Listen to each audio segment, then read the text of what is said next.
Are we ready to talk about Christian McBride here? Some of you all don't even know who Christian McBride is. He's not like a household name among the general public, but among musicians, he is a giant among giants, man.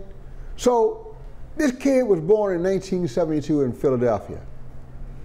And he started out playing electric bass like most kids would in the inner city, you know. Play a little funk, play a little gospel, play a little this, play a little that. At some point he got into high school and got serious about music and got into the whole orchestral situation and started playing a real bass, stand-up acoustic. Yeah, that's right, I said it, a real bass, stand-up acoustic. And he made so much progress that it landed him at the Juilliard School.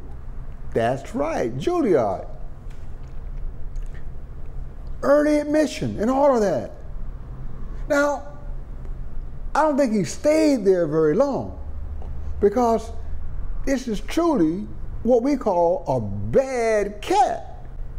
At 17 years of age, Bobby Watson heard him and went, "Whoa, boy," hired him on the spot. He stayed with Bobby for 5 years and recorded 5 or 6 albums.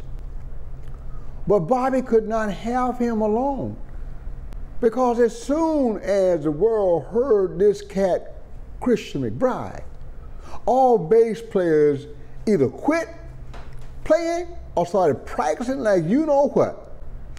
This guy was so awesome that my son, who's about the same age of him, was a bass player at Bogey during those days. I took him to Orlando to see Christian McBride play with Benny Green. And as he's standing there making his little criticisms, I say, let me tell you one thing. I say, as long as you live, you will be dealing with Christian McBride because this is going to be the bass player of all time, period. Trust me on that. Every bass player that lives is going to be compared to Christian McBride from now on. And that's the way it has been. He's recorded over 300 albums as a sideman.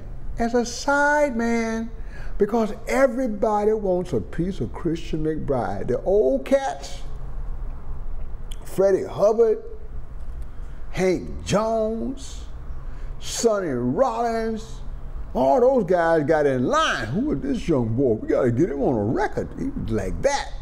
And then the young guys of his time, his contemporaries, Roy Hargrove and Joshua Redmond, and they had to have him because he is all that. And then once people realized he played both acoustic and electric, even the pop people from Queen Latifah on, they had to have him. Everybody needed a piece of Chris McBride because he is just all of that and a sandwich and a beer.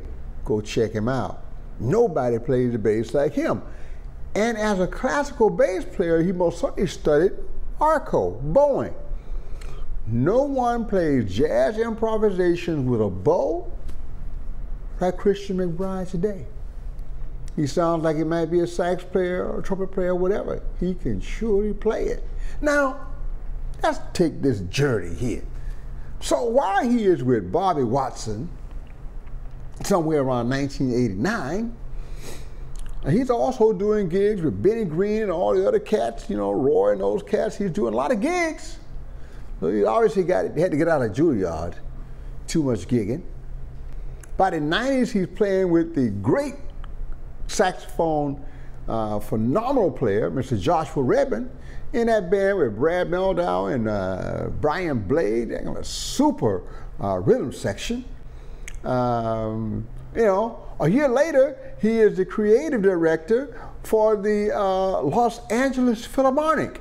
That's right. So we got funk, we got jazz, and we also have the classical side. We're talking about a guy who is comfortable in any of the musical idioms. That's right, any of them. One of the projects he did around this same time was called the 5-Piece Band, and 5 pieces it was. Christian McBride on that bass, this time on the slingshot, I call it, electric bass, sometimes acoustic. Vinny Cugato on the drums, who eventually was replaced by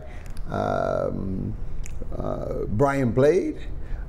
Kenny Garrett, who I refer to as the real Kenny G. Yes, I said it. Kenny Garrett on the saxophone. John McLaughlin from Miles Davis and the Harvest Stew Orchestra fame on guitar and on piano, keyboard, synthesizers, the legendary Mr. Chick Corea. That was called the 5-Piece Band because they were talking about pieces of a puzzle. Those were some big pieces.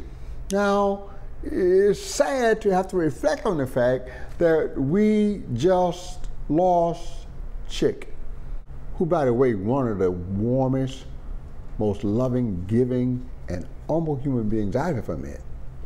I just found out yesterday that Chick has passed from this realm of existence to the next. In other words, as Stevie Wonder would say, he's gone on to higher ground. But he's left all of this great music with us. Some 21, 22, 23 Grammys at last count, including a recording, live recording, of this 5-piece band that you just got to hear. So check that out too, okay? Now, back to Mr. Christian McBride. He didn't stop with the 5-piece band. He kept going. He did all kinds of things with different groups, trios, this and that, singers, pop artists, you name it, he did it. He even worked with the godfather of soul, Mr. James Brown, who had been one of his idols when he was in his young days playing that electric bass. In 2011, he started working with a big band. Great album, using local New York musicians, just killing. One of his pet projects is an education program that many people don't know about unless you live in the metropolitan New York area. He runs this program with his wife, who's a great singer. And the program is called Jazz House Kids. It is an education program in which he brings the best musicians from around the metropolitan New York City area to teach kids in a location near his home in Montclair, New Jersey.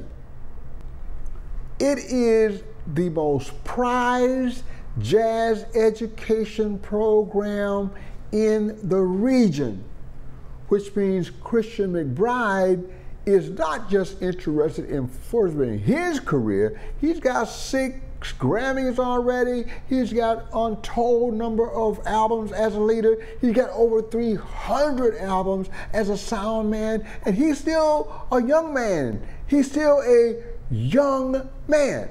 So he's now giving back to the next generation from his organization, Jazz House Kids. And that shows his passion, not just for the music, but for perpetuating, continuing to feed this great American tradition to kids in the inner cities, communities in the metropolitan New York area on both sides of the Hudson.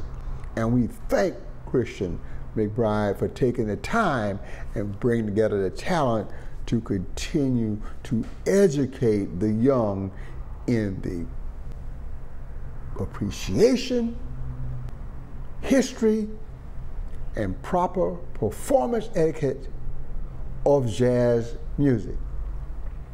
Christian McBride.